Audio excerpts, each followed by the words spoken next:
মোহাব্বত করুন, মোহাব্বত করে যদি অন্ধকার কবরে যান মরার পরে জান্নাতি হওয়া যাবে। জোরে বলুন না সুবহানাল্লাহ।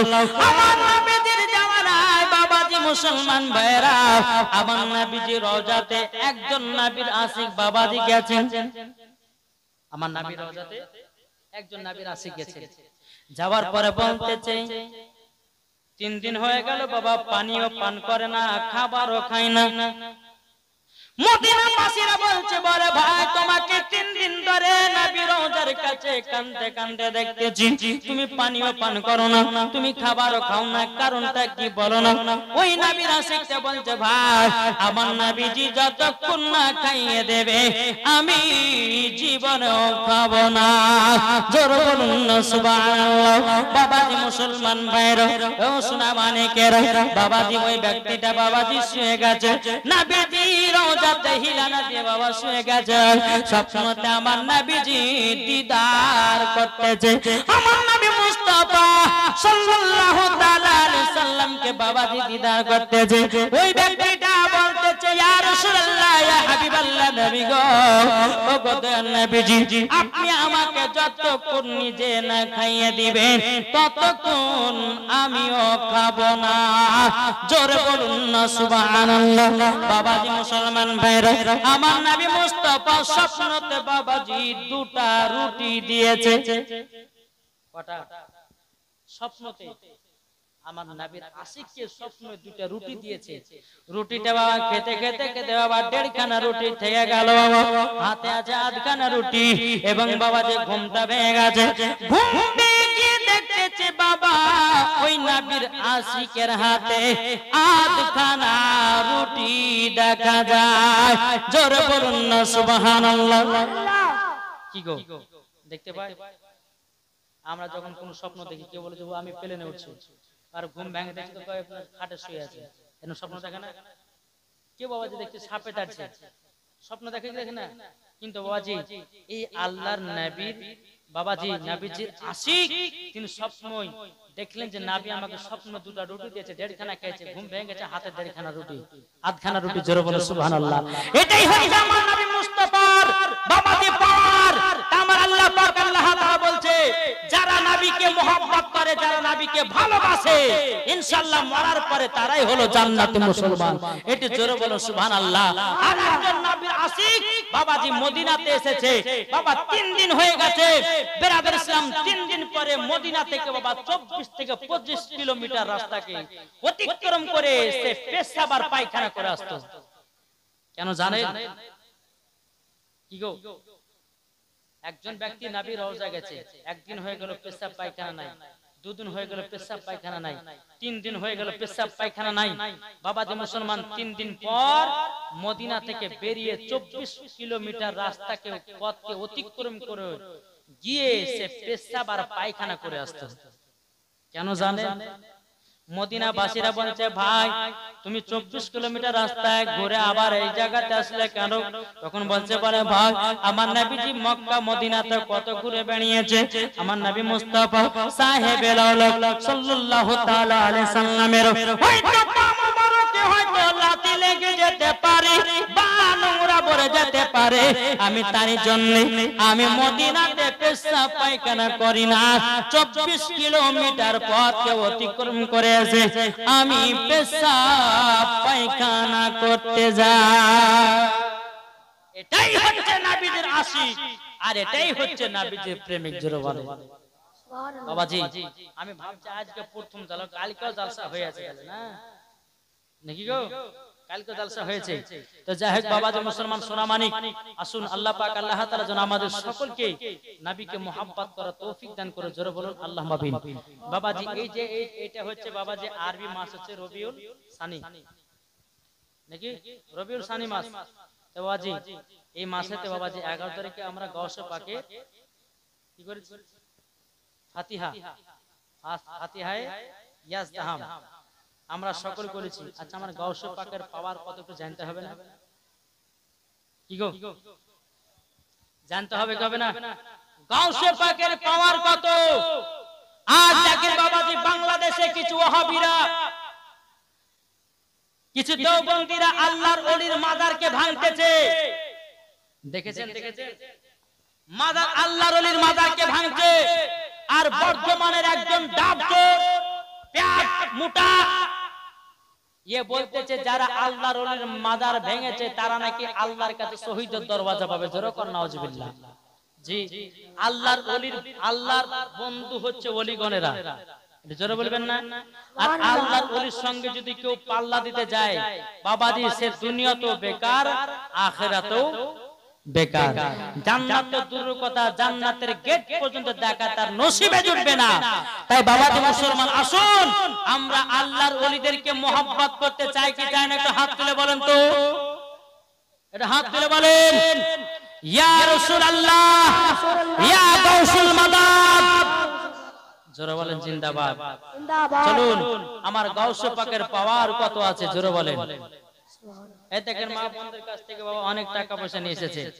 সুবহানাল্লাহ, সুবহানাল্লাহ, আরে সুবহানাল্লাহ। আরো দেখবেন মা বোনের দিবে, আল্লাহর রহমতে দিয়েছেন। একবার দুধ না জানাতে শুনুন, আল্লাহুম্মা সাল্লি আলা সাইয়্যিদিনা মাওলানা মুহাম্মদ আলা আলি সাইয়্যিদিনা মাওলানা মুহাম্মদ সাল্লাল্লাহু তাআলা আলাইহি সাল্লাম। এই মুরিদ, এই মুরিদ, এই কথা বলাছেন গো, এরা খাইতে পারেছেন গো, এই খাওয়া চালু করে দিয়েছে না, পালেছে কেন? হ্যাঁ, খাওয়া দাওয়া শেষ নাকি? হায় আল্লাহ, আমরা এমন মুসলমানের ভাই একটুখানি বসে 2 ঘন্টা ওয়াজ শুনতে পারি না, তাহলে কিসের মুসলমান হইলাম গো?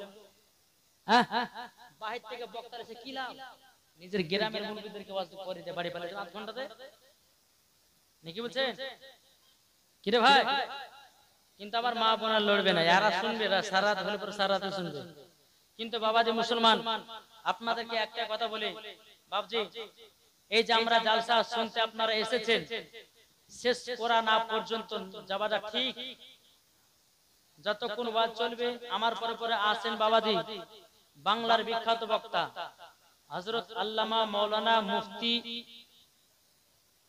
কি গো আমজাদ হোসেন সিমদানি, তিনি আসবেন ইনশাআল্লাহ। তিনারা হাদিস ও কোরআন থেকে বাণী শুনতে হবে নাকি বলছেন, ঈমান আকীদার ওয়াজ শুনতে হবে। তাহলে বাবাজি মুসলমান, তিনি আসার পর যদি এই রকম অবস্থা দেখে তো ওয়াজ করতে পারবে? জি, ওয়াজ করতে পারবে? তো বাবাজি মুসলমান, এই রকম ভাবে বারবার উঠলে পরে বাবাজি কোন বক্তা ওয়াজ করতে পারবে না। তাই বাবাজি মুসলমান, আপনাদেরকে অনুরোধ করে বলছি বাবাজি কেউ পালাবেন না। আল্লাহ পাক আল্লাহ তাআলা আমাদের সকলকে জান্নাতি বাগানে বসার তৌফিক দান করেছে। জোরে বলুন আল্লাহুম্মা আমিন। আল্লাহ মানে একবার জোরে বলুন, আল্লাহুম্মা সাল্লি আলা সাইয়্যিদিনা মাওলানা। মুজাহিদুর রহমান দিয়েছে 1000 টাকা, নারে তাকবীর। 1100 টাকা, নারে তাকবীর, নারে রিসালাত। আল্লাহ তেনা দানটা কবুল করুন। জোরে বলুন আল্লাহুম্মা আমিন। বাবাজি মুসলমান, এই যে আপনাদের এলাকাতে যখন আমি আসি, তো জুম্মার নামাজ পড়ে আমার বাড়ি থেকে বেরিয়েছি, জুম্মার নামাজ পড়ে বাড়ি থেকে বেরিয়েছি, রাস্তায় খুব জ্যাম, এত কাজ চলছে, একটা রাস্তাতে বাবাজি গাড়ি চলছে, তো বুঝতে পারলেন। তা আসলাম ঢাইটা করে, কমিটি ভাইরা আমাকে বললো যে হুজুর আপনাকে 9টার সময় উঠাবো। আমি এখানে 8:30টাতে ঢুকে গেছি। একবার ড্রাইভার কাছে, ভাই তোমাকে গাড়ি ঢুকাতেই হবে, একবার রিসার্চি নিয়ে গাড়ি ঢুকাচ্ছি। তো বাবাজি একটা কথা বলো, কোন বক্তাকে দাওয়াত করলে পরে তাড়াহুড়া করে উঠাবেন না, এটা কিন্তু বেয়াদবি। কেননা বক্তা 10 ঘন্টা ধরে আসছে বাবাজি, পথকে অতিক্রম করে, এবং তাড়াতাড়ি আপনি ঢুকতে পারছেন। যদি অ্যাক্সিডেন্ট হয়ে যায় কে দায় নেবে? কে দায় নেবে? বাবাজি মুসলমান সোনা মানিক, তবে একটা আপনাদেরকে বলি, এখানে 8:30টার সময় আমি ঢুকলাম, তো বলেন যে ভাই আগে কিন্তু ফোন করে বলেছে, ভাই আমি কিন্তু ফ্যাটি লিভারের আমার অবস্থা আছে পেটে, আমি গভীর রাতে খেতে পারবো না, আমাকে 2-4টি ভাত খাইয়ে দে, আমি ইচ্ছাতে উঠে পড়বো। তো এখানে আসে বলছে তরকারি হয়নি, কি হয়নি, হ্যাঁ করতে করতে করতে বাবা 8 ঘন্টা পার। তো দোষ কি আমার না কমিটিদের? জি জি,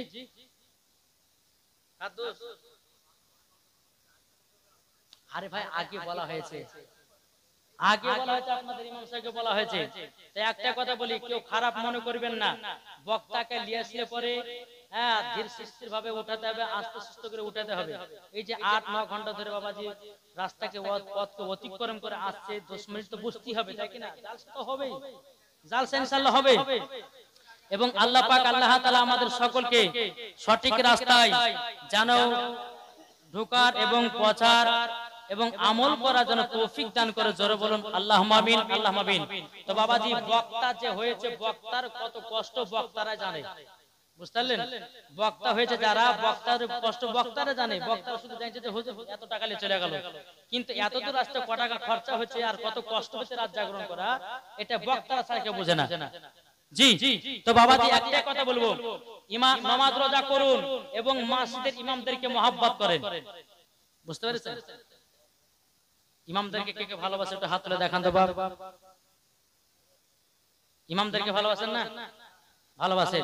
তবে বাবাজি ইমামদেরকে যদি দুঃখ দিয়ে দেন, মসজিদের ইমামদেরকে, কিন্তু নামাজ রোজা সব কিছু বেকার। বুঝতে পারা গেল কিছু? সব কিছু বেকার। তো বাবাজি মুসলমান সোনামানিক, আপনাদেরকে একটা কথা বলবো, যে ইমামদেরকে মহব্বত করে ওই ব্যক্তির দিলে নবীর মহব্বত ভরা আছে। জোরে বলবেন না? যে দিলেতে ইমামের মহব্বত ভরা আছে, ওই ব্যক্তি আমার নবী মুস্তাফাকে মহব্বত করে। না হলে পরে বাবাজি মুসলমান এখন দেখেন চতুর্দিকে যাচ্ছে বাবা ইমামদের বেতন কম। বুঝতে পেরেছেন? ইমামদের বেতন কম। এটা কেন বলি বাবাজি? আমরা একদিন ইমাম ছিলাম, এখন আপনাদের এলাকার ইমামের হয়তো বেতন ভালো, কিন্তু আমাদের মুর্শিদাবাদ এলাকাতে ইমামের বেতন বাবা 4000-5000, এদিকে হয়তো 10-12 হাজার টাকা হবে নাকি না? কত জি ওই চাচা বলতে পারবে কত? 12,000, 7,000। সুবহানাল্লাহ, সুবহানাল্লাহ, এদিকে তাই অবস্থা।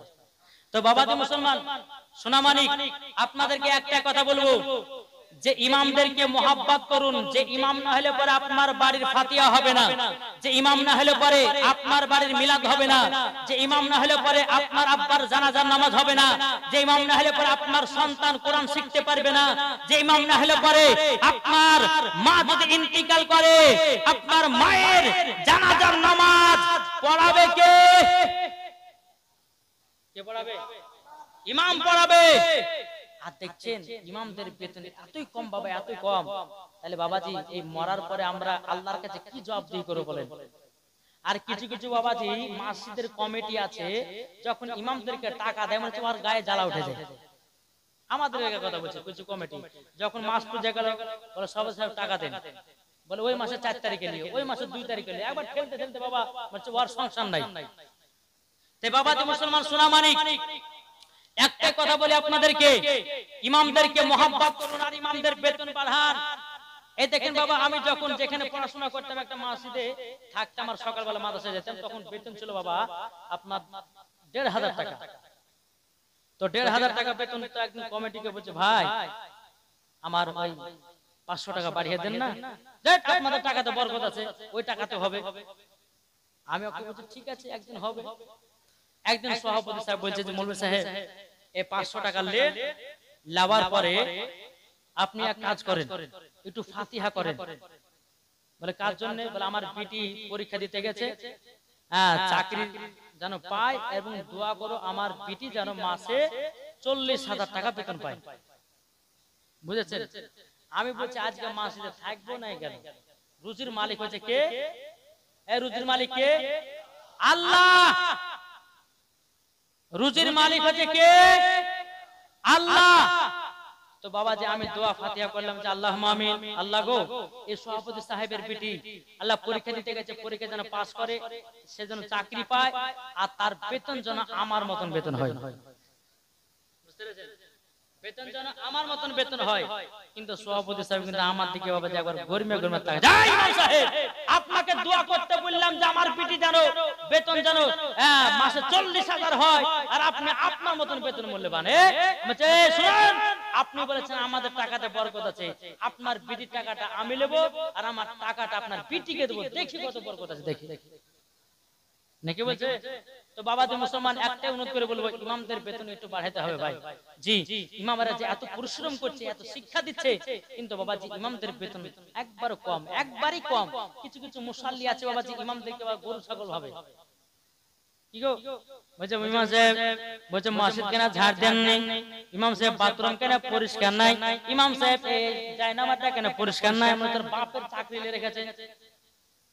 হ্যাঁ, মাসে ৫,০০০ টাকা বেতন দিবে আর ইমামকে হুকুম করবে। আচ্ছা বলুন তো ইমাম মানে কি? বলেন, ইমাম মানে কি? বাদশাহ। তাহলে বাদশাকে মাথাতে রাখা দরকার না পায়ে? কি গো মাথায় তো এখন আমরা পায়ে রাখছি রে ভাই, ইমামদেরকে পায়ে রাখছি। তাহলে বাবা ইমামদেরকে যদি পায়ে রাখা হয়, তাহলে বাবা মরার পরে জান্নাতি হবে না জাহান্নামী? আনিসুর রহমান দিয়েছে 400 টাকা। নারে তাকবীর, নারে রিসালাত, মাসলাক আল হযরত 400 টাকা দিয়েছে। আল্লাহ বলুন আল্লাহুম্মা আমিন, আল্লাহুম্মা আমিন। তো বাবা এই ওয়াজ নসিহত শুনছেন, ওয়াজ নসিহত শোনার আগে ইমামদেরকে একটু মহব্বত করে, ইমামদেরকে ভালোবাসেন। বাবা যে মুসলমান কিছু কিছু মুসাল্লি আছে ইমামের পেছনে সব সময় লাগে। ইমাম সাহেব ছুটি করে দিল, এই ইমাম সাহেব ওর মধ্যে পালিয়ে গেল, ওই ইমাম সাহেব এত ছুটি করে মসজিদে রাখা যাবে না। জি বাবা যে মুসলমান, আপনাদেরকে একটা কথা বলি, ইমামদেরকে ভালোবাসবেন, আল্লাহ আপনাদেরকে ভালোবাসবে। ইমামদের বেতন বাড়াবেন, আপনাদের বাড়িতে বরকত দিবে কে? কে দিবে ভাই? আল্লাহ দিবে। ইনশাআল্লাহ ইমামদেরকে ভালোবাসবেন। আগে দূর করুন আল্লাহুম্মা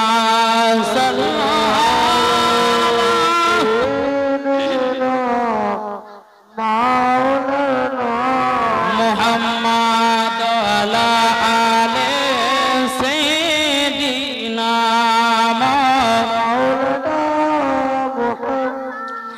মুহাম্মাদ সাল্লাল্লাহু তাআলা আলাইহি সাল্লাম। বাবা যে মুসলমান ভাইরা, হে শুনো মানিকেরা, চল বাবা যে আমি গাউসে পাকের একটু জীবনী করব, শুনতে রাজি আছেন? কি গো শুনতে রাজি আছেন? একটু জোরে বলুন সুবহানাল্লাহ। তাই কবে উঠেছে? সমস্ত ওলিদের নেতা, সমস্ত ওলিদের নেতা, গৌসুল আজম নবীজির পিয়ারা। একটু জোরে হবে না? সমস্ত ওলিদের নেতা, সমস্ত ওলিদের নেতা, গৌসুল আজম, গৌসুল আজম নবীজির পিয়ারা। যারা নামে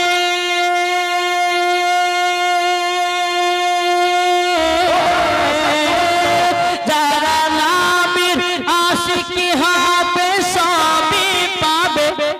যারা বলে যারা নামের আশিকি হবে সবই পাবে। গৌসুল আজম তিনি, গৌসুল আজম তিনি, নাবির জানে পিয়ারা। গৌসুল আজম, গৌসুল আজম সবার নেতা। সমস্ত ওলিদের নেতা, সমস্ত ওলিদের নেতা, গৌসুল আজম নবীজির পিয়ারা। জরালেন সুবহানাল্লাহ। আল্লাহ পাক আল্লাহ তাআলা বলছে, তোমরা শুনে রেখে দাও, শুনে রেখে দাও, আমার নবীকে সমস্ত নবীদের নেতা বানিয়েছি, আর আমার গৌসুল আজমকে সমস্ত ওলিদের নেতা বানিয়েছি। কি গো সমস্ত ওলিদের নেতাকে যারা বলেন না, সমস্ত ওলিদের নেতাকে কি গো সমস্ত ওলিদের নেতাকে আমার গৌসুল আজম যারা বলেন। যারা গৌসুল আজমকে মহব্বত করে বাবাজি, তারা খাজা মঈনুদ্দিনকে পাবে। যারা বলেন যারা গৌসুল আজমকে যারা বাবা মহব্বত করে, তারা বাবা নিজামুদ্দিন আউলিয়াকে পাবে। যারা বাবা গৌসুল আজমকে মহব্বত করবে, এই বাবাজি হযরত সাবিয়ার কালিয়ারি রহমাতুল্লাহ আলাইকে পাঠাবে এ সোনা মানিকেরা ওগো আমার আব্বাজি মুসলমান ভাইরা গৌসুল আজমকে মোহাব্বত করলে পরে বাবাজি তারা মাসলাকে আলা হযরতকে পাবে জোরে বলুন না সুবহানাল্লাহ মুসলমান ভাইরা আমার গৌসুল আজমের বয়স বাবা তখন 6 বছর আমার গৌসুল আজম মাহবুবে সুবহানী কুতুবে রব্বানী শেখ আব্দুল কাদের জিলানী ও গিলা রাহমাতুল্লাহ আলাইহি তিনি বাবাজি মায়ের গর্ভেতে এগুলো সবই জেনেছেন জানেন শুনেন মায়ের গর্ভেতে কত পারা কোরআন মুখস্থ ছিল জি 18 পারা তাই না যখন তিনি মক্তবে 30 পারা হাফেজ হলেন উম্মুল খায়র ফাতিমা বলছে বেটা আব্দুল কাদের তোমাকে যেতে হবে বাগদাদে মুফতি হওয়ার জন্য মুহাদ্দিস হওয়ার জন্য আলেম হওয়ার জন্য কারি হওয়ার জন্য জোরে বলেন আমার গৌসুল আজম বলছে মা ও মা জাননী আমি যাব তো যাব কার সঙ্গে বাগদাদে ঠিক না উম্মুল খায়র ফাতিমা বলছে এ বেটা আব্দুল কাদের জিলানী তবে শুনো গো আমাদের পাশে কার এলাকায় এক দল কাফিলারা তারা যাবে বাগদাদে ও বেটা তুমি তাদের সঙ্গে একটু কথাবার্তা বলে নাও তারপরে তোমরা চলে আসবে এ বাবাজি মুসলমান ভাইরা ও সোনা মানিকেরা যখন বাবাজি কথা বলার পরে গৌসুল আজম মাহবুবে সুবহানী কুতুবে রব্বানী শেখ আব্দুল কাদের জিলানী ওয়া গিলানী রাহমাতুল্লাহ আলাইহি তিনি বাবা ফজরের নামাজ পড়ার পর ওই কাফিলাদের সঙ্গে দেখা করার জন্য বাবা আপনার সকালবেলা বাড়িয়ে গেছে বাড়িয়ে যাওয়ার পরে টুক টুক টুক টুক টুক টুক করে বাবাজি চলতে লেগেছে বাবা চলতে চলতে একটা বাবা দোকানের সামনে উঠেছে আমার গৌসুল আজমকে বাবাজি খুব খিদা লেগেছে আমার গৌসুল আজম বলছে গো দোকানদার আমাকে দুটি খেতে তো হবে নাকি দোকানদার বলছে ও ছেলেটা কেন খেতে দেব না আমি তো দোকানটা খুলেছি বিক্রি করার জন্য আমি তো দোকানটা খুলেছি বিক্রি করার জন্য কেন খেতে দেব না বাবা দোকানদার বলছে ছেলে তোমার কাছে যদি পয়সা থাকে আমি তোমাকে খেতে দেব গৌসুল আজম বলছে গো দোকানদার আমার কাছে কোনো পয়সা নাই আমার গৌসুল আজম বলতেছে এ দোকানদার তবে শোনো শোনো শোনো তোমার জন্য আমি একটা জিনিস নিয়ে এসেছি বলে কি আপনার দোকানের সামনে ডিম ভাজা আছে বিরিয়ানি আছে পোলাও আছে চিকেন আছে এ দোকানদার আমি ভাজা ডিম থেকে মুরগির বাচ্চা তৈরি করব জোরে বলুন না সুবহানাল্লাহ দোকানদার বলছে এই পাগল হটো এখান থেকে ভাজা ডিম থেকে কোনদিন মুরগির বাচ্চা হয় আমার গৌসুল আজম বলতেছে এই দোকানদার ভাজা ডিম থেকে যদি মুরগির বাচ্চা তৈরি করতে পারি তাহলে তুমি কি দোকানে খাবার ফ্রি করবা দোকানদার বলছে ঠিক আছে তাই করব দেখান আপনি ভাজা ডিম থেকে মুরগির বাচ্চা আমার গৌসুল আজমের বয়স কত বাবা 6 হাতে ডিম সিদ্ধটা নিয়েছে নেওয়ার পরে বাবাজি আসমানের দিকে হাতটা তুলে দিয়েছে তুলে দেওয়ার পরে বলছে কুম্বি ইজনিল্লাহ আল্লাহর হুকুমে ভাজা ডিম থেকে মুরগির বাচ্চা হয়ে যা জোরে বলুন না সুবহানাল্লাহ এ বাবাজি মুসলমান ভাইরা এ সোনা মানিকেরা আমার গৌসুল আজম বাবা যখন বলেছি বাবা ভাজা ডিম থেকে মুরগির বাচ্চা হয়ে যায় জোরে বলুন না সুবহানাল্লাহ দোকানদারটা বলতেছে বলো গো ছেলেটা তুমি ভাজা ডিম থেকে মুরগির বাচ্চা তৈরি করেছো আচ্ছা বলো না তোমার নাম কি বাড়ি কোথায় আমার গৌসুল আজম বলতেছে আমার বাড়ি হলো জিলান শহরে আমি পবিত্র রমজান মাসে জন্মগ্রহণ করেছি জোরে বলুন না সুবহানাল্লাহ রমজানের যখন একটা রোজা একদিন হয়েছে আমি দুনিয়াতে জন্মগ্রহণ করেছি এ বাবাজি মুসলমান ভাইরা এ সোনা মানিকেরা আমার গৌসুল আজম পীরানে পীর দাস্তেগীর, মাহবুবে সুবহানি, কুতুবে রব্বানি, শেখ আব্দুল কাদের জিলানী ও গিলানী রাহমাতুল্লাহ আলাইহি, তিনি বলতেছে দোকানদার আমি হলাম সমস্ত ওলিদের নেতা। নারে তাকবীর, নারে রিসালাত, ইয়া রাসূলুল্লাহ, মাসলাক আলা হযরত, গাউস কা দামান, ওলি কা দামান, জোরে বলেন সুবহানাল্লাহ। ও মাকালা, যেই আব্দুল কাদের জিলানীর নাম হলো উম্মুল খায়র ফাতিমা, জীবনে কোনদিন পুরুষের চেহারা দেখে নাই, আর উম্মুল খায়র ফাতিমার চেহারা কোন পুরুষে দেখে নাই। জোরে বলবেন না সুবহানাল্লাহ। মাগো, আপনাদের গর্ভে বাচ্চা নিয়ে যদি কোরআন তেলাওয়াত করতে পারতেন, মা ওই বাচ্চা কখনো ফ্রি ফায়ার খেলনেওয়ালা হতো না, ওই বাচ্চা কখনো বাপ মাকে দুঃখ কষ্ট দিত না, ওই বাচ্চা কখনো মা বাপ মায়ের মুখে লাথি মারতো না। ওই মা যদি গর্ভে বাচ্চা নিয়ে কোরআন পড়তো, গর্ভে বাচ্চা নিয়ে নামাজ পড়তো, গর্ভে বাচ্চা নিয়ে যদি হাদিস পড়তো, গর্ভে বাচ্চা নিয়ে যদি বেরাদের ইসলাম সঠিকভাবে নামাজটা আদায় করতো, বাবাজি কখনো সন্তান দুনিয়াতে খারাপ হতো না, আল্লাহর নেক বান্দা জন্ম নিত। কি বলছে বাবাজি মুসলমান, যে উম্মুল খায়র ফাতিমা আমার আব্দুল কাদের জিলানীকে গর্ভে নিয়ে, যে আব্দুল কাদের জিলানী 18 পারার হাফেজ হয়েছেন, জোরে বলে সুবহানাল্লাহ। আর এখনকার বাচ্চাদেরকে যদি বলে যে অমুক সিনেমার গানটা বলতো, অমনি শুরু করে দিবে, আর ওকে যদি বলে যে ওই অমুক সূরাটা বলতো, শুধু পারবে না, বিসমিল্লাহ পর্যন্ত বলতে জানে না। তাহলে মুসলমান আমরা কোথায় আছি? এখন তো বাজে বাচ্চা বাচ্চা ছেলেরা বাবা মোবাইলে পাগলা, ঠিক না? মোবাইলে পাগলা। এখনকার আমার মা বোনেরা বাবাজি মোবাইল আপনারা কি করছে? বাচ্চা কাললে পরে ছেলে মোবাইলটা নিয়ে কার্টুন দেখে যা, কি করছে না? আর যত বাচ্চারা নষ্ট হলো বাবা এই শফিকের ভিডিওতে। আর ভিডিওতে শফিকের ভিডিওতে। খবরদার মা, আপনাদেরকে বলতে চাই, বাচ্চাদেরকে যদি সঠিকভাবে মানুষ করতে চান, আর মনে করেন যে আপনার বেটার কাছে যদি ভাত খাবো মনে করেন, তাইলে বেটাকে কোরআনের শিক্ষা দেন, নামাজের শিক্ষা দেন। আর আপনার বেটাকে যদি ফ্রি ফায়ার পাবজি বালা যদি বানাও, মুখে লাঠি মারবে, ভাত দিবে না। বুঝতে পেরেছেন কিছু? জি বাবাজি মুসলমান, আসুন আপনাদের সম্মুখে হক কথাটা বলবো। আল্লাহ পাক আল্লাহ তাআলা বলতেছেন, ওয়া কুল জাআল হক ওয়া জাহাকাল বাতিলু ইন্নাল বাতিলা কানা জাহুকা, সত্য এসেছে মিথ্যা ধ্বংস হয়ে গেছে। তাই বাবাজি আমরা সত্যের পথে থাকতে চাই না মিথ্যার পথে? এটি সত্য বলেন।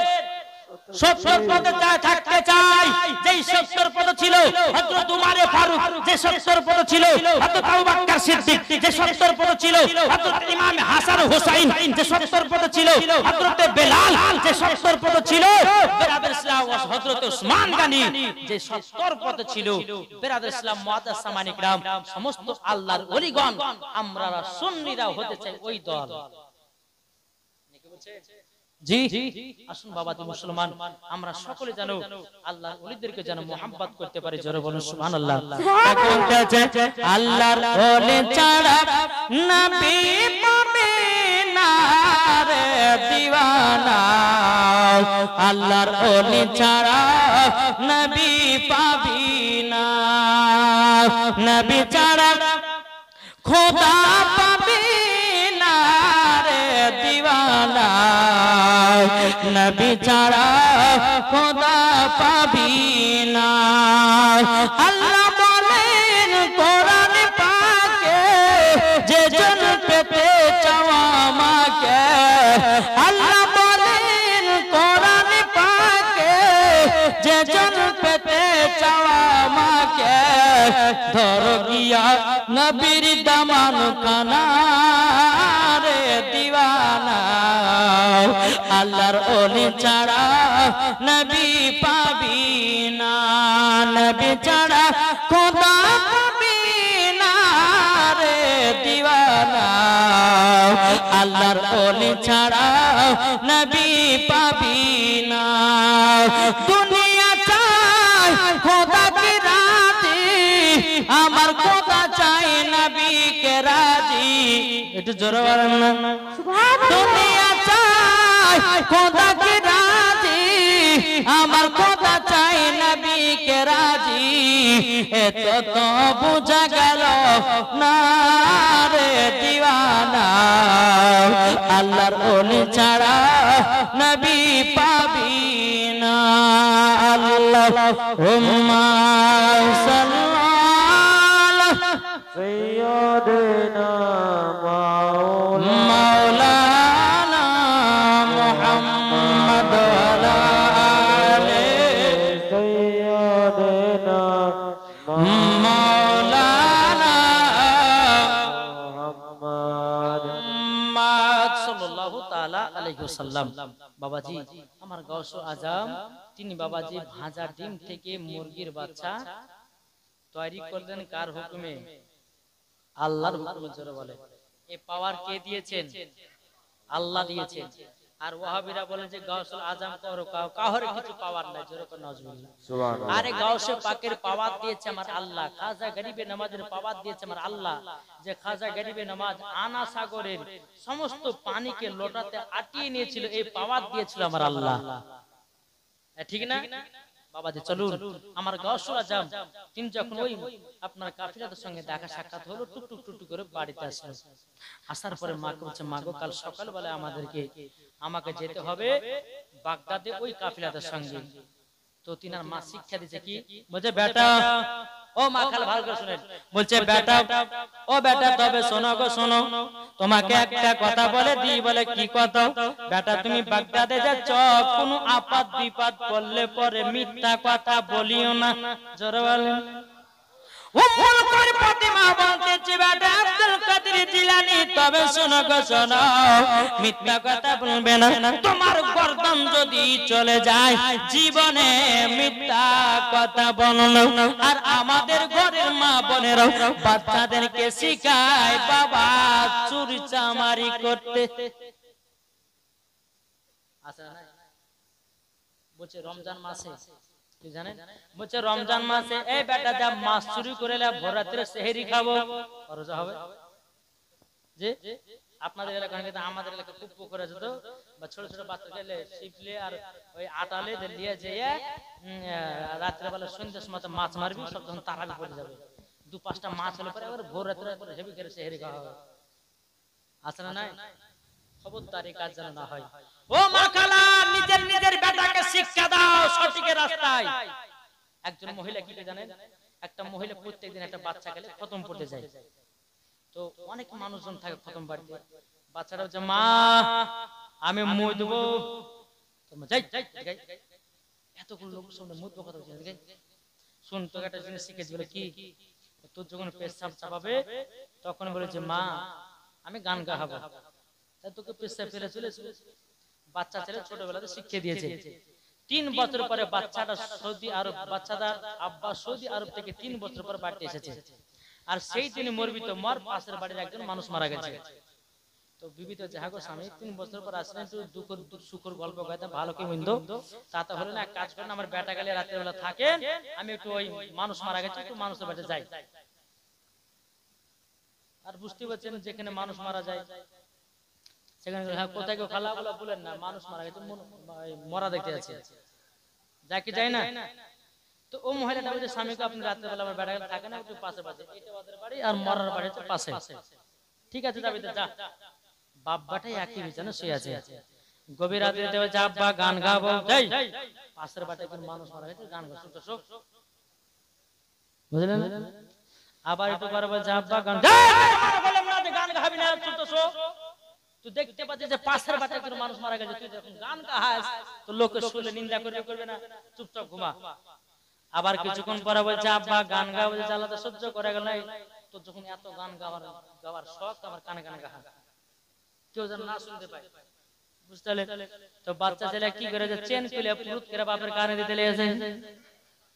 তখন বাপ বলছে হারে বেটা কি ব্যাপার, তুই তো গান শোনা, তোর গরম গরম গান কিনে। বলছে আব্বা এটাই হলো আমার গরম গরম গান। সকালবেলা বিবে যাই তোর বেটাকে কি শিখাচ্ছিস বল। বলছে কেন কি হয়েছে? বল তোর বেটা গান গাহাবো বলে আমার কানে পেশাব করে দিয়েছে। বলে স্বামীকে বলেছে মাফ করে দেন, আমার বেটাকে খতম করতে নিয়ে যাই। আর বেটাটা বলে মুদবো, ওকে বলেছে এত লোকের সামনে মুদবো কথা বলিস না।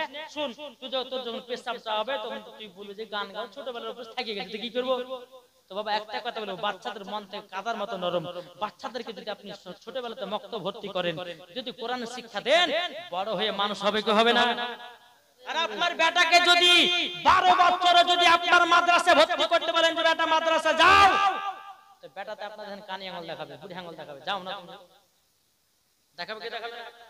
বাচ্চাদেরকে ছোট থেকে মানুষ করুন, হাতে মোবাইল না দিয়ে, কার্টুন না দেখিয়ে, শফিকের ভিডিও না দেখিয়ে, আজেবাজে না দেখিয়ে, তাকে পিটিয়ে কোরআন শরীফ শেখাও। আমার নবী বলছে 7 বছর যদি হয় নামাজের ট্রেনিং দাও, 12 বছর হলে তাকে নামাজের জন্য বলো, নামাজ যদি না পড়ে তাকে পিটিয়ে পিটিয়ে মসজিদে নিয়ে যাও। এটাই হচ্ছে আমার নবী মুস্তাফার হাদিস। আমরা কজন বেটাকে মারি গো? কেউ মেরেছেন নামাজের জন্য? কেউ আছেন? বুকে হাত দিয়ে বলেন তো হুজুর আমার বেটাকে নামাজের জন্য মেরেছে। কেউ আছেন? বেটা প্রাইভেট বন্ধ করলে মারেন, বেটা আপনার টিউশন বন্ধ করলে মারেন, বেটা স্কুল বন্ধ করলে মারেন, কিন্তু বেটা নামাজ কাজা করলে মারলেন না কেন? ও বাপই তো নামাজ পড়াতে, বেটাকে মারবে কেন করে? কি গো, ঠিক না? বাপ যদি নামাজ পড়তো তো বেটাও নামাজ পড়তো, মা যদি কোরআন পড়তো বিটিও কোরআন পড়তো, মা যদি পর্দা করতো বিটিও পর্দা করতো। তারপর আলিমউদ্দিন নাকশবন্দি রাহমাতুল্লাহ আলাইহি বলছে, আরে মানুষ যেদিন মানুষ চিনবে, মানুষ যেদিন খোদা পাবে রে, আরে মানুষ যেদিন মানুষ চিনবে, মানুষ যেদিন খোদা পাবে রে, নাইলে পশু হয়ে মারা যাবে, ইহা কোরআনে লেখা, পথবে চল বেলা বেশি নাই মন প্রতীক রে, পথবে চল বেলা বেশি নাই। ফাতিমা তিনি বলছে বেটা গো, ও বেটা তবে শোনো শোনো শোনো, তোমার গর্দান যদি চলে যায় তবুও তুমি মিথ্যা কথা বলবে না। বাবাজি আমার আব্দুল কাদের জিলানী বলতেছে, বলো আম্মা জান, ও আম্মা জান, জীবনে কোনোদিন মিথ্যা বলবো না গো মা, জীবনে কোনোদিন মিথ্যা কথা বলবো না। এ বাবাজি আমার আব্দুল কাদের জিলানী ও গিলা রহমাতুল্লাহ আলাইহি পাঞ্জাবির বগলের তলে বাবা একটা ছোট্ট করে পকেট করে দিল, ওই পকেটের ভিতরে বাবা 40টা দিনার ভরে দিল। 40টা দিনার মানে কাঁচা পয়সা বাবাজি পকেটে ভরে দিয়ে সিলাই মেরে দিল, বেটা আব্দুল কাদের জিলানী তোমার যখন প্রয়োজন হবে ওই জায়গা থেকে বের করে খরচা করবা। বেটা গো যাও যাও যাও। সকাল হয়ে গেল, কাফিলারা বাবা আসলো, বাবাজি কাফিলাদের সঙ্গে বাবা আপনার চলতে শুরু করেছে। জোরে বলেন সুবহানাল্লাহ। চলতে চলতে বাবাজি মুসলমান অনেকক্ষণ যখন কাফিলাদের সঙ্গে চলা হলো, আমার গাউসুল আজম বলছে, এই কাফিলারা শোনো গো, তোমরা শুনে রাখো, এক জায়গাতে বসে আরাম বিশ্রাম করব, দিয়ে আরাম বিশ্রাম করার পরে আবার বাগদাদের দিকে যাব। সব কাফিলারা বাবাজি জিনিসপত্রকে নামিয়ে আরাম করছে, আমার গাউসুল আজম একদিকে বসে বসে আল্লাহর জিকির করছে। জোরে বলে কি বলছে? আল্লাহ আল্লাহ আল্লাহু লা ইলাহা ইল্লাল্লাহ, আল্লাহ আল্লাহ আল্লাহু লা ইলাহা ইল্লাল্লাহ। আরে যাদের দিলে আছে নবী, যাদের দিলে আছে নবী, নাই কোনো ভয় নবীজি। আল্লাহ আল্লাহ আল্লাহু লা ইলাহা ইল্লাল্লাহ। জোরে বলেন সুবহানাল্লাহ। আল্লাহর জিকির করছে গাউসুল আজম বাচ্চা ছেলে, আর এদিকে কাফিলারা আরাম করছে। এক দল ডাকাতেরা বাবা এসে উপস্থিত। ডাকাত, এই তোমাদের কাছে যা যা আছে সব বের করো। বলছে কেন? বলে আমরা ডাকাত, তোমাদের কাছে সব জিনিসপত্র চুরি করতে এসেছি।